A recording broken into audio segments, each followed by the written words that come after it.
এই কোটা আন্দোলনকারীদের complete shutdown, আর তার ফলাফল আজকে এই অবস্থা। সমস্ত দাবি মেনে নেওয়ার পরেও তাদের আর সেই শাটডাউন শেষ হয় না। কী কারণে আমি বুঝি না।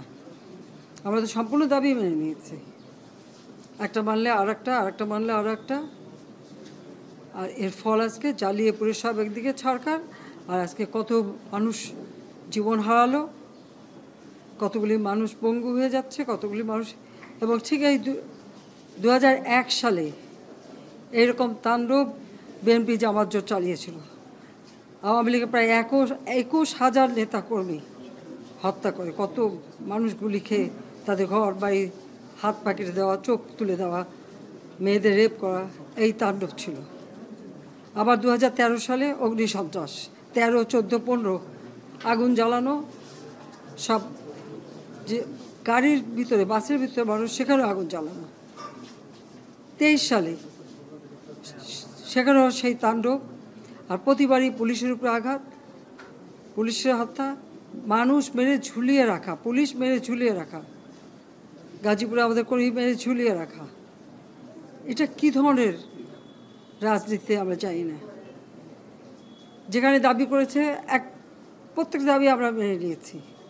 আর মামলা তো তাদের না, আমার করা প্রজ্ঞাপন হাইকোর্ট বাতিল করে দেয়, সরকারের পক্ষ থেকেই তো আমরা আপিল করি, এবং ওই হাইকোর্টের সে রায় সেটা স্থগিত করে দেওয়া হয়।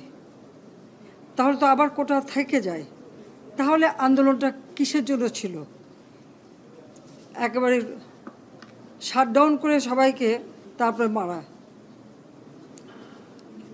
যে সমস্ত ঘটনা ঘটেছে আর যেভাবে মানুষগুলি ক্ষতিগ্রস্ত হয়েছে, আর যারা মারা গেছে আমি তাদের আত্মার মাগফিরাত কামনা করি। আর যারা এখন আহত তাদের সকলের চিকিৎসা সুষ্ঠুভাবে হচ্ছে। আমি আমাদের ডাক্তার, নার্স বা কর্মচারী সকলকে আমি আন্তরিক ধন্যবাদ জানাচ্ছি যে তারা দিন রাত অক্লান্ত পরিশ্রম করেছেন, এবং আমাদের স্বাস্থ্য মন্ত্রণালয় থেকে মন্ত্রী, প্রতিমন্ত্রী সহ আমাদের সকলে বারবার এদের দেখে গেছে এবং যা যা লাগে করে দিচ্ছে। আজকে চিকিৎসার জন্য যা যা লাগবে আমরা করে দিচ্ছি। আর যারা পা হারিয়েছে বা হাত হারিয়েছে, আমরা কৃত্রিম পায়ের ব্যবস্থা করে দেব, যাতে তারা আবার সুস্থ মানুষের মতো চলতে পারে, নিজের কাজ করতে পারে। এবং এর মধ্যে একজন আবার প্রতিবন্ধীও, কাজে তার মা যাতে ভালোভাবে চলতে পারে। প্রতিবন্ধী অবশ্য আমরা ভাতাও দিচ্ছি, কিন্তু তাকে আরও ব্যবস্থা করে দেব, আমাদের যতটুকু সাধ্য করে দেব।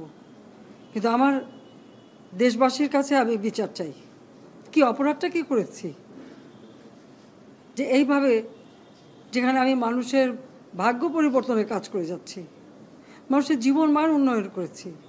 আজকে বাংলাদেশ সেই 2008-এর বাংলাদেশ আর 2024-এর বাংলাদেশ তো এক না।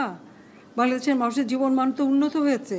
আমাদের অর্থনীতি আজকে কত কত উপরে উঠে গিয়েছিল, এবং এটা মনে হলো যে এটা আর কিছুই না।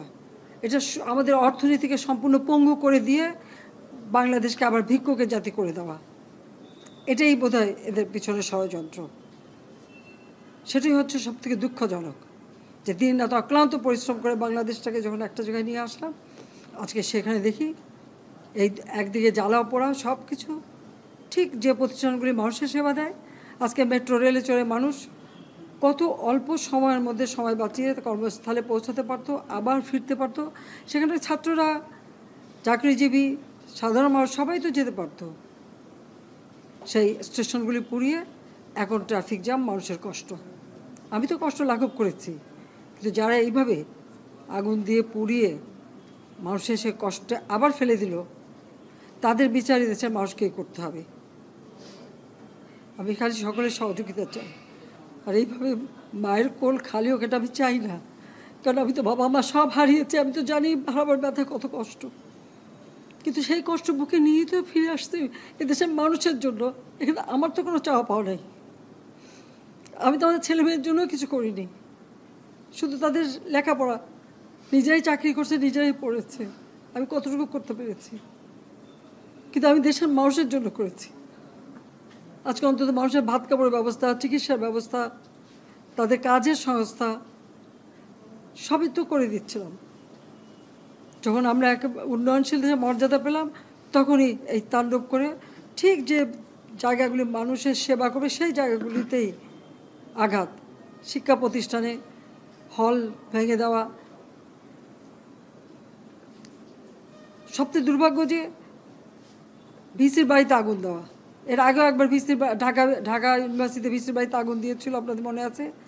রংপুরে সেখানে আগুন দিয়েছে, ময়মনসিংহ কৃষি বিশ্ববিদ্যালয় থেকে শুরু করে বিভিন্ন জায়গায় এই তাণ্ডব চালিয়েছে। রাজশাহীতে এই তাণ্ডব চালিয়েছে। বিশ্ববিদ্যালয়গুলিতে সেশন জট ছিল, আমি সরকার আসার পর থেকে কোনো সেশন জট নাই। লেখাপড়ার মান উন্নত করা, যাতে এখান থেকে পড়ে আবার বিদেশেও পড়তে হবে সেই ব্যবস্থাও করে দিয়েছি।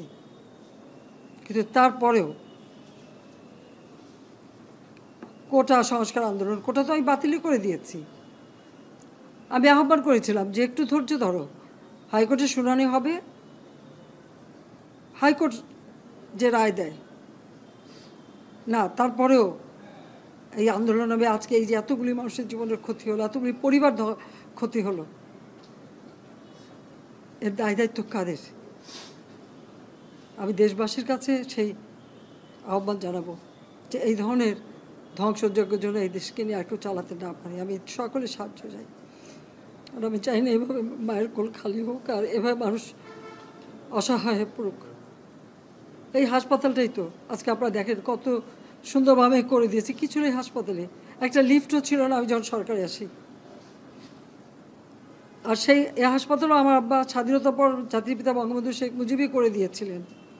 আমি সেটা উন্নতি করেছি বলেই তো আজকে চিকিৎসা দিতে পারছি, নইলে এত রোগীর চিকিৎসা দেওয়া কোনোদিন সম্ভব হতো না। তা আমার কি এটাই অপরাধ যে আমি মানুষের জীবন মান উন্নত করার জন্য কাজ করেছি আর সেই জায়গাগুলিকে হামলা করতে হবে? কোভিড-19-এর সময় যেখানে আমরা সব থেকে ভালোভাবে মানুষের চিকিৎসা দিতে পেরেছি, সেই কোভিড হাসপাতাল সেখানেও আগুন দিয়েছে। এটা কি ধরনের খেলা? যাক, আমি আর কিছু বলতে পারি না। আমি যে এগুলি এক একদিন দেখি আর